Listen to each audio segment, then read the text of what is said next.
all black people, the spokespersons. They're not leaders, they're spokespersons. They can ask, and then they can beg. They can go to the second thing. You can make a request, and when you ask twice, now you're begging.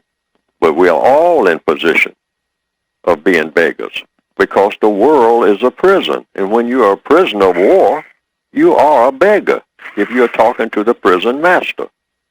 You're begging. You can't go off somewhere and say, well, if he doesn't want to do what I want done, I can do this. I can go back to my cell and I can do this and I can do that. You got to remember, you're in the master of the prison cell. The white supremacists sit back and say, well, hey, what we're doing is working fine because we are not confused. Our job is to dominate non-white people, everybody who's black, brown, red, yellow, beige, purple, orange, gold, whatnot. Everybody who is not white. As a white supremacist, it is my duty to dominate and mistreat them forever. That's the white supremacist agenda. That's what it is. And I am not confused about that, and nobody can confuse me about that, and I am some kind of efficient with it because I have accomplished that. I'm not trying to accomplish that. I have long, my forefathers before me accomplished that. We have this down to a scientific perfection, and we got these people so spaced out, they don't have any idea not only about who they are and what they are here for, they got no idea about nothing that I don't tell them. That's the white supremacist agenda. Yes. Because it's an agenda that works. You have to understand that the entire world is dominated by the white supremacists. And if you have color in your skin, you are a person who has been assigned to be mistreated because of your color, because of the way you were born, because of the way that the creator of you, if you are a person of color, a non-white person, the creator put color in your skin. And the white supremacists are saying, well, regardless of who did it, it means you are eligible to be mistreated by me because I'm a white person and you are not white. So I have the power and the authority and the privilege and all of everything that's supposed to be of benefit is supposed to be around me. And you are only supposed to get what I say you can have because you have color in your skin.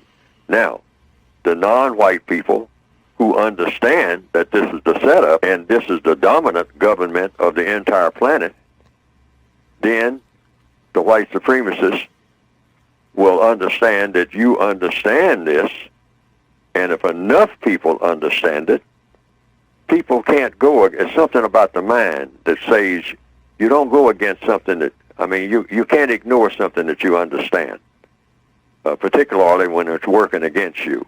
That'll keep bothering you until you'll have a tendency to do something about it. Now, that's what the white supremacists do not want. They do not want black people to be logical. They do not want black people to think about anything except something that's real silly and real stupid. This is why they always glorify stupidity in black people. If a black person has a tendency to show stupidity or silliness, that black person, the white supremacists immediately will seize upon them and say, this person doesn't show any signs of being serious about anything. So these are the black people that we want to become more and more prominent. And we will feed into their silliness. Anything stupid that they come up with or we come up with for them, we will glorify it. As long as it's stupid and silly. Anything that's serious and constructive, we don't want them to be logical. We don't want them to tap into that. That's not the way we want any people of color to ever think.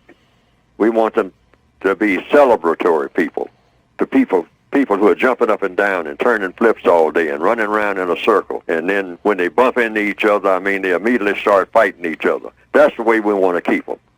But if they're sitting down and slowly thinking things through and trying to be problem solvers rather than problem makers, No, we don't want those type of non-white people to get out from under our surveillance. You watch them very closely. It's like that dangerous black person on the plantation who's always going around trying to read something or trying to figure things out, asking questions, trying to figure out how the plantation is run. That is a dangerous Negro on this plantation. Sell him down the river or give him a good whipping and stop him from being curious about serious things. Keep him in the silly mode. That is the category that black people are always supposed to be in, the silly mode, the destructive mode. Don't let them think about anything serious, because then they become a danger. Now, some people have said they've seen some cartoons of my work on the internet that have been presented, and that it pretty well embellishes what I have been trying to say in my textbooks. And to the extent that it does that, well, that has been, from what I understand, some people reported to me, a plus. Because they didn't understand what I had written very well, but when they saw those cartoons that just repeated what I was saying and attaching my name to it, and came right out of the book, the material did, they say that they better understood it.